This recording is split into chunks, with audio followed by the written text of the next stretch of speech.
Hello everyone, it's Tracy here. Today I'm starting with the Lawn Fawn Love You S'more stamp set, and I have a piece of white cardstock that I die cut a circle from using the Spellbinder's standard circle small dies, and I'm using the Coordinations 110-pound cardstock. And I'm going to stamp this s'more with my Tuxedo Black Memento ink multiple times on there. I'm just creating kind of like my own pattern in the background. So I'm just eyeballing it. I didn't measure anything out, but you could measure like straight lines or something if you wanted to have them even, but I'm just kind of eyeballing it, and because it's not a very big piece, so you won't notice too much if it's not completely straight. And I'm surprised I've never used the s'more stamp set, because if there's one thing you know about me, it's that I love s'mores flavored anything. So when I saw this, I was super excited, and I don't know why I haven't used it before, but I'll probably be using it on lots of cards in the future. So after I stamped all of that, I dried it with my heat tool just to make sure that all of the ink was completely dried. And I also stamped a smiley face that comes in the same set in the center of each marshmallow. I just thought that added a little bit of fun to it, and I like those smiley faces on the different images. And there's a couple of different types of smiley faces. I think one is like winking. I don't quite remember what the other ones are, and there's a couple newer sets from Lawn Fawn that also have different smiley faces on, so you could always mix and match if you don't like one of the ones on there, or if you want them all to be completely different. Alright, so then I'm going to go ahead and color those in with my Copic markers. I started by coloring in the graham crackers with the E31, both the top and the bottom, and then I'm adding a little bit of shading with the E33.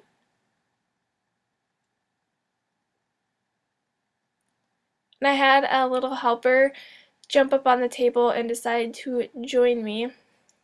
She was really curious about what I was doing up there. And then I'll blend in that darker color with the E33 once again. Or with the E31, I think I said E33, the E31, which is the lighter color.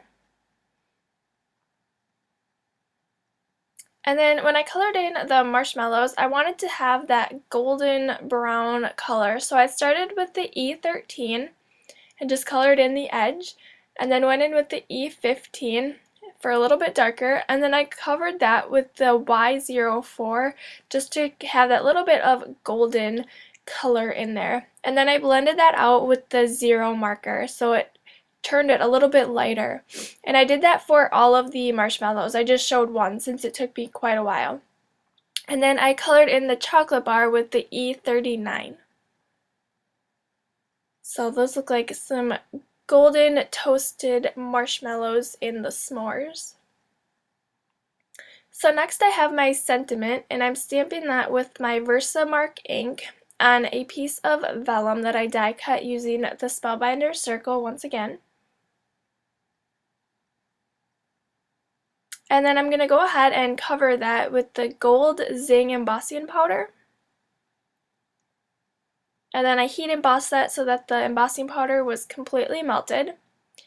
So now I'm taking a piece of white cardstock that measures 4 inches by 5 1/4 inches, and I'm die cutting another circle from that. So I used 3 Spellbinder circles from that die set. I'm just going to run this through my Cuttlebug. You could use, I know there's different companies that have different circle dies, so you could use those as well. You just have to figure out which sizes you want, and you could always do it a little bit different sizes than I did it too. It'll still work out. So I'm using the piece that has the circle cut out of it. I'm not going to be using the circle. I actually use that on a different card that you'll see a little bit later. Then I took a piece of pattern paper from the Lawn Fawn Let's Polka 6x6 paper pad, and I'm just going to place that on the back of my circle. So I went ahead and added some adhesive all around the circle with my ATG gun. You could always just tape it on the back too. I was going to do that, but I decided to put some adhesive with my ATG on there. Alright, and then I placed that on, and then that will be my background, so I'm going to go ahead and adhere that onto my white A2 size card base.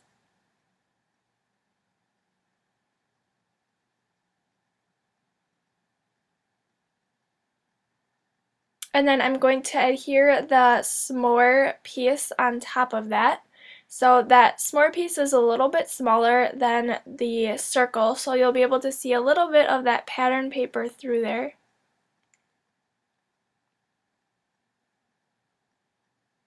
And then I'm going to use some Cool Tack 3D foam squares, or they're not foam, they're clear, but they're called foam squares.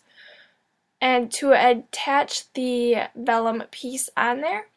And I add these to the back right behind the embossing, so you can't even see them at all through there, which is really nice because vellum is one thing that's really hard to adhere down. And then I'm placing that right over in the center of my s'more piece. And then the last step, I am going to add some sequins. These are from Pretty Pink Posh. They are white. I'm just going to kind of scatter those a little bit on top of that circle and then a little bit below the circle.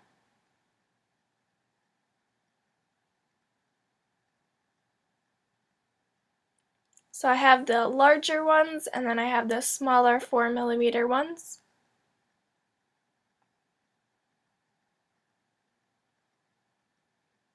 And then I'm going to adhere those down with some multi-matte medium, which dries matte in case it squirts out the edges. And you can find all the supplies that I used on this card down below and on my blog if you're interested in any of them.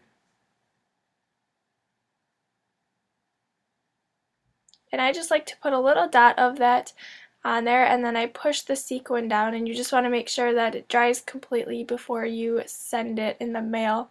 But once it's dry, it's a really strong adhesive and those sequins won't fall off of there.